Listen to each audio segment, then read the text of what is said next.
Hello मेरे प्यारे बच्चों, आज हम चैप्टर 2 का कौन सा पार्ट लेके बैठे हैं? पार्ट 3। पार्ट 1 में मैंने आपको करवाया था, बोलो फटाफट, sole proprietorship business, form of business organisation कर रहे हैं। पार्ट 1 में मैंने आपको कराया था सोल प्रोप्राइटरशिप, पार्ट 2 में मैंने आपको कराया एचयूएफ, और आज हम करेंगे पार्टनरशिप, जो सबसे लेंदी है, लेकिन इसलिए मैं उसको 2 टुकड़ों में बांट के करवाऊंगी ताकि आप आराम से सुन सके और आराम से देख सके। तो पार्टनरशिप आज हम लेंगे, इंपॉर्टेंट है। 12th में तो अकाउंट्स में चैप्टर भी है, आप अकाउंटिंग सीखते हो पार्टनरशिप की, और यहाँ बिजनेस स्टडीज में आप उसकी थ्योरी सीखोगे। तो अब भी थ्योरी ध्यान से सुनोगे तो definitely it will help you in 12th standard also. तो थ्योरी आपको पहले से बताऊंगी। तो लेट्स गो टू ऑन आज part number 3, that is partnership business.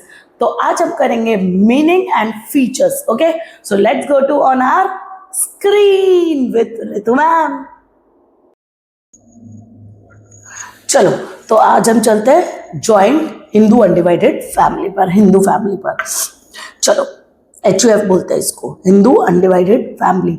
यानी जैसे आपको पिक्चर में दिखाई दे रहा है कि बहुत सारे फैमिली मेंबर्स, यानी पीढ़ियां एक साथ रहती है, उनका एक साथ जो बिजनेस होता है, एशियंट प्रॉपर्टी, एशियंट बिजनेस जो आपको मिल जाता है। पहले दादाजी चला रहे थे, फिर पापा, उनके बाद पापा, फिर उनके बाद आपको मिलेगा।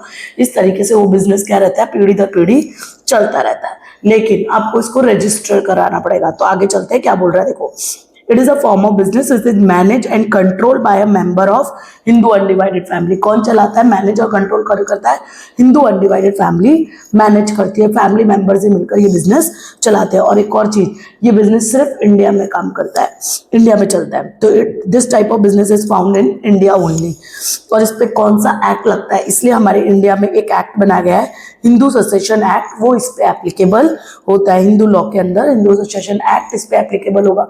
तो एक्ट के अंदर जो भी रूल्स रेगुलेशंस लिखे हुए हैं, जो भी प्रिंसिपल्स लिखे हुए हैं, वो यहाँ पर सब कुछ एप्लीकेबल होंगे। तो ये यूनिक बिजनेस है फॉर इंडिया, ठीक है। चलो, कंडीशंस देख लो, क्या क्या क्या कंडीशंस होनी चाहिए इस बिजनेस में आने के लिए आपके पास।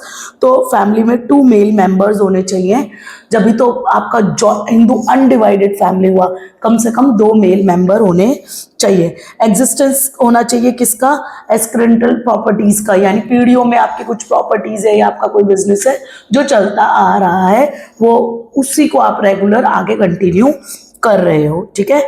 तो ये इसकी 2 मिनिमम कंडीशन है। फीचर्स क्या है एचयूएफ के, तो अभी देखा, इसमें ध्यान से सुनना। अभी आपको मैंने ये जो पिक्चर दिखा रही हूं, देखो इसमें सबसे बड़ा कौन दिख रहा है, मेल मेंबर, दादाजी दिख रहे हैं सबसे बड़े। तो जो सबसे बड़ा मेल मेंबर होता है वो इस बिजनेस का क्या कहलाता है, कर्ता। कर्ता मतलब द रिप्रेजेंटेटिव ऑफ एचयूएफ। यानी जब भी आउटसाइडर पार्टी से कोई एग्रीमेंट करना है, कोई कॉन्ट्रैक्ट करना है, तो सबसे ज्यादा रिस्पॉन्सिबिलिटी किसकी होगी, कर्ता की। इसलिए कर्ता की रिस्पॉन्सिबिलिटी हर एग्रीमेंट और हर आउटसाइड कॉन्ट्रैक्ट के पीछे किसकी होती है, कर्ता की होती है, और अनलिमिटेड होती है। बाकी सभी मेंबर्स की लिमिटेड लाइबिलिटी होगी, ठीक है। तो फीचर्स में ये पॉइंट्स आएंगे। तो पहला देख लेते हैं लाइबिलिटी। तो लाइबिलिटी ऑफ अ कर्ता, कर्ता कौन होता है, सबसे बड़ा एल्डेस्ट मेल मेंबर। तो लाइबिलिटी ऑफ अ कर्ता इज अनलिमिटेड, यानी कर्ता की प्रॉपर्टी यानी पर्सनल प्रॉपर्टी को भी हेल्ड लाइबल किया जा सकता है। एंड द रिमेनिंग मेंबर की क्या होती है, लिमिटेड होती है, up to the share of the business. जितना उनका बिजनेस में शेयर है वहां तक उनकी क्या होगी, लिमिटेड होगी, ठीक है। आगे चलते हैं माइनर। माइनर कब मेंबर बनेगा, तो माइनर बर्थ के साथ ही वहां क्या बन जाता है, मेंबर बन जाता है बाय बर्थ। कोई स्पेशल कॉन्ट्रैक्ट वगैरह लिखने की जरूरत नहीं है माइनर के बर्थ होने पर, ऑटोमेटिकली बर्थ के साथ ही वो उसका क्या बन जाएगा, मेंबर बन जाएगा। नेक्स्ट, कंट्रोल कौन करेगा, अभी बोला ना सबसे ज्यादा रिस्पॉन्सिबिलिटी किसकी होती है, कर्ता की होती है। तो वैसे तो सारे members, all the members of the family मिलकर कंट्रोल करते हैं, मैनेज करते हैं, लेकिन सबसे ज्यादा रिस्पॉन्सिबिलिटी कौन होगा, कर्ता। तो उसके लिए रिस्पॉन्सिबल या कंट्रोलिंग एक्टिविटी या डिसीजन पावर किसके पास वेस्ट होता है, कर्ता के पास वेस्ट होता है। तो all business activity are manage and control by karta, hence karta is a legal right to enter into a contract with the outsider. Outsider के सामने karta is the representative of your business, HUF business, ठीक है।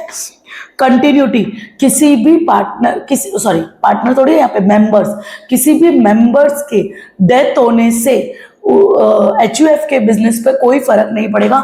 दूसरा जो eldest member होगा, अगर मान लो कर्ता की डेथ हो जाए तो अब जो एल्डेस्ट बचा है वो क्या बन जाएगा, कर्ता बन जाएगा। और किसी मेंबर की डेथ हो तो कोई फर्क नहीं पड़ेगा, बाकी मेंबर्स ऐसे कि वैसे बिजनेस कंटिन्यू कर सकते हैं, तो कंटिन्यू रहेगा बिजनेस। तो there is a continuity in business after the death of a karta, the next eldest member will become a karta and run the business. और किसी मेंबर की डेथ हो तो कोई फर्क नहीं पड़ेगा, बिजनेस वैसे के वैसे कंटिन्यू रहेगा। नेक्स्ट, ये भी फीचर्स है।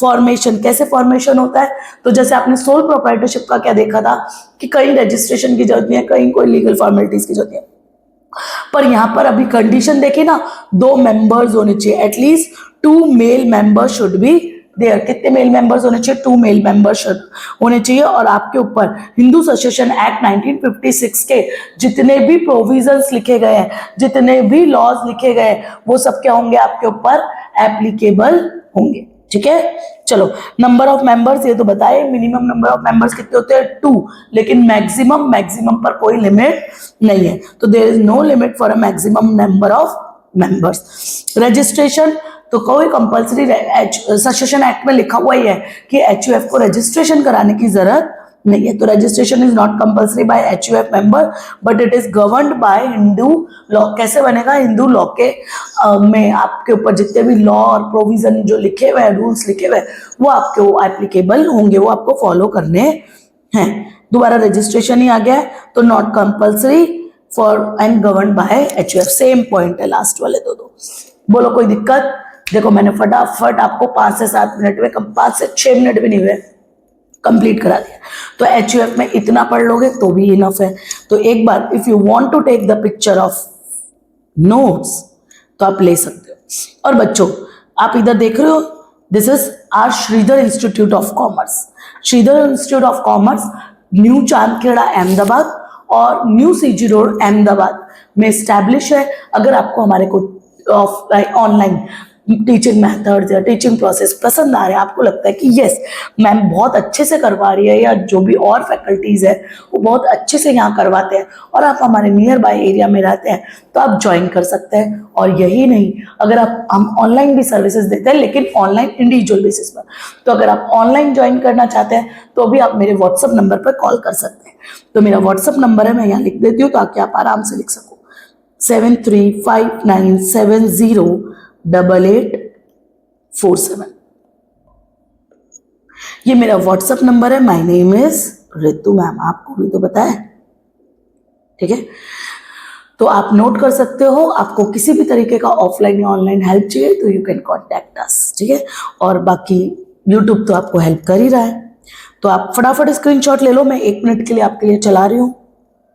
व्हाट इज HUF, कंडीशन क्या है HUF की, फीचर्स कौन कौन से हैं, तो यहाँ पे 7 फीचर्स मैंने रखे हैं, एक साथ ले लो।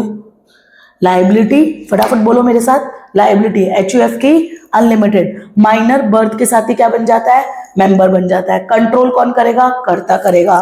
कंटिन्यूटी, किसी भी मेंबर के डेथ होने से कंटिन्यूटी पे कोई डिफर करेगा, और कर्ता के डेथ होने पे नया जो भी एल्डेस्ट मेंबर होगा, मेल मेंबर, वो क्या बन जाएगा, कर्ता बन जाएगा। फॉर्मेशन, नो रजिस्ट्रेशन पर हिंदू सक्सेशन एक्ट 1956 आपके ऊपर क्या होगा, एप्लीकेबल होगा। Minimum number of members minimum 2, maximum पे कोई लिमिट नहीं है। रजिस्ट्रेशन नॉट कंपल्सरी, पर हिंदू लॉ आपको फॉलो करना है। और कहाँ चलता है ये बिजनेस सबसे ज्यादा, इंडिया में ही ये बिजनेस पाया जाता है। Okay, this is all about HUF। Thank you. Next video में पार्टनरशिप के साथ मिलते हैं। बाय।